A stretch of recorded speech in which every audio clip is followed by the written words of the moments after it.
അങ്ങനെ 12 ദിവസത്തെ യുദ്ധത്തിന് ശേഷം ഇസ്രയേലും അമേരിക്കയും ഒരുക്കിയ ഇറാനിലുള്ള കലാപത്തെയും ഇപ്പോൾ ഇറാൻ ഗവൺമെന്റ് തൂക്കിയിരിക്കുകയാണ്. എങ്ങനെയാണ് ഇറാൻ ഗവൺമെന്റ് ഇതിനെ തൂക്കിയത് എന്നതാണ് നമ്മൾ പരിശോധിക്കുന്നത്. ഇപ്പോൾ അവിടെയുള്ള പ്രതിഷേധങ്ങളും കലാപങ്ങളും കെട്ടടങ്ങുന്നു എന്നാണ് അന്താരാഷ്ട്ര മാധ്യമങ്ങൾ സൂചിപ്പിക്കുന്നത്. Iranian foreign minister says the situation in Iran is under control. നിലവിൽ ഇറാനിലുള്ള പ്രതിഷേധങ്ങളും കാര്യങ്ങളുമൊക്കെ നിയന്ത്രണ വിധേയം ആയിരിക്കുകയാണ്. മാത്രമല്ല, and the internet will be restored soon. ഉടനെ തന്നെ ഇന്റർനെറ്റ് സംവിധാനം റീസ്റ്റോർ ചെയ്യുമെന്ന് ഇറാൻ വിദേശകാര്യമന്ത്രി ഇന്ന് പ്രഖ്യാപിച്ചിരിക്കുകയാണ്. മണിക്കൂറുകൾക്ക് മുമ്പ് പ്രസ്താവന വന്നിരിക്കുകയാണ്. എങ്ങനെയാണ് ഈ കലാപത്തെ തൂക്കിയത് എന്നതാണ് നമ്മൾ പരിശോധിക്കുന്നത്. പ്രധാനമായും 2 കാര്യങ്ങളാണ്. ഇറാനിൽ ആളുകളെ തെരുവിലേക്ക് ഇറക്കാൻ വേണ്ടി ഇസ്രയേലും അമേരിക്കയും പിന്നിൽ നിന്ന് വലിയ പണികൾ എടുത്തിട്ടുണ്ട്. അത് പരസ്യമായി അവർ പ്രഖ്യാപിക്കുകയും ചെയ്തു. ട്രംപും നെതന്യാഹുവും പ്രഖ്യാപിച്ചിട്ടുണ്ട്. അതിനുവേണ്ടി അവർ ഒരുക്കിയിരുന്നത് നെറ്റ് സംവിധാനങ്ങളാണ്. പക്ഷെ ആ നെറ്റ് സംവിധാനങ്ങൾ ഇറാൻ ഗവൺമെന്റ് പൂർണ്ണമായും ക്ലോസ് ചെയ്തു.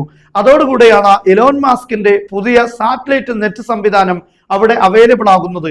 ഇത് തുടർന്നു കഴിഞ്ഞാൽ കലാപം വർദ്ധിക്കുമെന്ന് ഇറാൻ ഗവൺമെന്റിന് അറിയാം. അതോടുകൂടെ ഇറാൻ ഗവൺമെന്റ് പൂർണ്ണമായും ഈ നെറ്റുകൾക്കെതിരെ ജാമിംഗ് സംവിധാനങ്ങൾ, നെറ്റ് ലഭിക്കാതിരിക്കാനുള്ള ജാമിംഗ് സംവിധാനങ്ങൾ ഉപയോഗിച്ചു. നമുക്കറിയാം, ഇറാൻ ഹാസ് ഡിപ്ലോയിഡ് മിലിറ്ററി ജാമേഴ്സ്.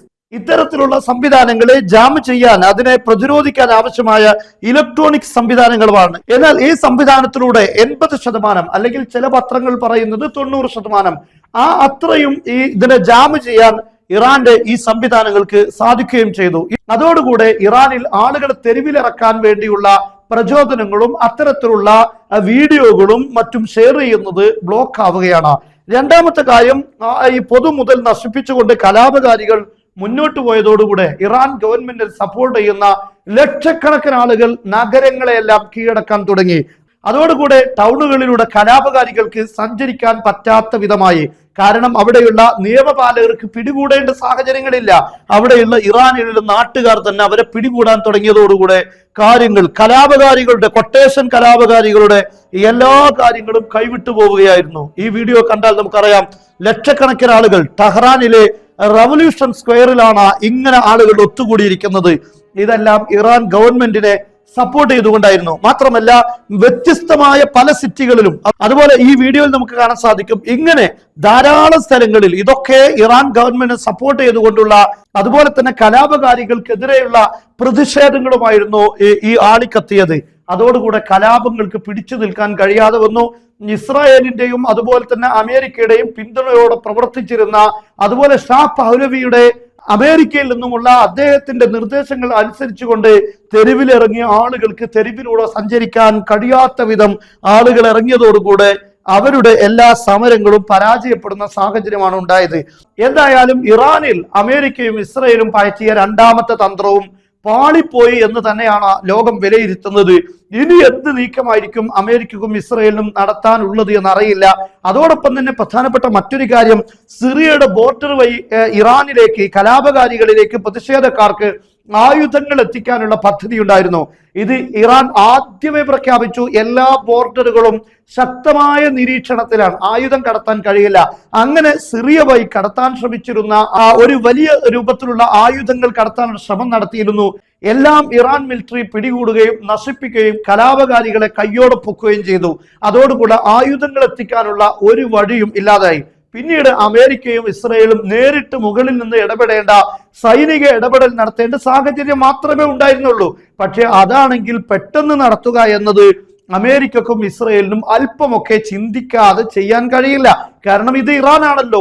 12 ദിവസത്തെ അനുഭവം അമേരിക്കക്കും ഇസ്രയേലിനും ഉണ്ടല്ലോ. അതുകൊണ്ട് തന്നെ എടുത്തു ചാടാൻ കഴിയില്ല. മാത്രവുമല്ല, അങ്ങനെ വല്ല നീക്കവും നടത്താനുള്ള ശ്രമം ഞങ്ങൾ തിരിച്ചറിഞ്ഞാൽ ഉടനെ തന്നെ മുൻകൂർ ആക്രമണം നടത്തുമെന്നുകൂടെ ഇറാൻ പ്രഖ്യാപിച്ചതോടുകൂടെ അത്തരത്തിലുള്ള നീക്കങ്ങൾക്ക് സാധ്യതയില്ലാതായി.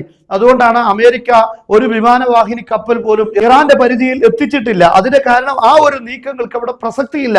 ഇനി ഉണ്ടെങ്കിൽ തന്നെ ആദ്യം ഈ കലാപകാരികൾക്ക് ആയുധം എത്തിച്ചു കൊടുക്കണം. പക്ഷെ അതിന് സാധിച്ചതുമില്ല. അതോടുകൂടെ 8-10 ദിവസം കാളിക്കത്തിയ കലാപങ്ങൾ അവിടെ നിഷ്പ്രഭമാവുകയാണ്. ഇസ്രയേലിന്റെയും അമേരിക്കയുടെയും പുതിയ തന്ത്രവും പാളിപ്പോവുകയാണ്. എന്തായാലും ഇത്തരത്തിലുള്ള ഒരു തന്ത്രം ഇനി വിജയിക്കില്ല എന്ന് ഉറപ്പാണ്. കാരണം കലാപകാരികൾ ഇറങ്ങിയാൽ അപ്പുറത്ത് അവരെ എതിർക്കാനുള്ള അവിടെ മറ്റൊരു പ്രതിഷേധവും ഉയർന്നു വരും. മാത്രവുമല്ല, ഈ കലാപകാരികൾ യഥാർത്ഥത്തിൽ ഇസ്രയേലിന്റെയും അമേരിക്കയുടെയും ബി ടീമാണ്, അവർക്ക് വേണ്ടിയാണ് പ്രവർത്തിക്കുന്നത് എന്നത് പരസ്യമായി കഴിഞ്ഞു. കാരണം അവിടെ ഒരുപാട് ആളുകളെ പിടികൂടിയപ്പോൾ അതെല്ലാം മൊസാദുമായി ബന്ധമുള്ളവരാണ് എന്ന് തെളിയിക്കപ്പെടുന്നു. അമേരിക്കയിൽ നിന്നും ഷാ പഹ്ലവിയുടെ നിർദ്ദേശങ്ങളാണ് ഇവർക്ക് അനുകൂലമായി ഉണ്ടായത്. നെതന്യാഹുവിന്റെയും ട്രംപിന്റെയും നിർദ്ദേശങ്ങളാണ് ഇവർക്ക് അനുകൂലമായി ഉണ്ടായിരുന്നത്. അത് തന്നെ ഇറാനിലെ ജനങ്ങൾക്ക് കാര്യങ്ങൾ പിടികിട്ടാൻ, എന്താണ് ഇവിടെ യഥാർത്ഥത്തിൽ നടക്കുന്നത് എന്ന് അവർക്ക് ബോധ്യപ്പെടുന്ന ഒരു സാഹചര്യമുണ്ടായി. അതോടുകൂടെ ആളുകൾ ഈ കലാപകാരികൾക്കെതിരെ രംഗത്തിറങ്ങുന്നു, കലാപം പരാജയപ്പെടുത്തുന്നു. ഇറാനിൽ അമേരിക്കയുടെയും ഇസ്രയേലിന്റെയും പുതിയ തന്ത്രങ്ങളും പാളിയിരിക്കുകയാണ്. ഇനി ആയുധം ഉപയോഗിച്ചുകൊണ്ടുള്ള യുദ്ധം മാത്രമേ അമേരിക്കക്കും ഇസ്രയേലിന് മുന്നിൽ ബാക്കിയുള്ളൂ എന്നതാണ് ഇവിടെ പ്രധാനപ്പെട്ട കാര്യം. എങ്കിൽ പോലും ഈ ഒരു ഇടയിൽ ധാരാളം ചാരന്മാർ ഇറാനകത്ത് ഉണ്ട് എന്നത് വ്യക്തമാണ്. അവരുടെ സെക്യൂരിറ്റി സംവിധാനങ്ങൾക്കെല്ലാം എപ്പോഴും ഭീഷണി ആയി ഈ ചാരന്മാർ നിലനിൽക്കുന്നു എന്നത് വ്യക്തമായ ഒരു യാഥാർത്ഥ്യം തന്നെയാണ്.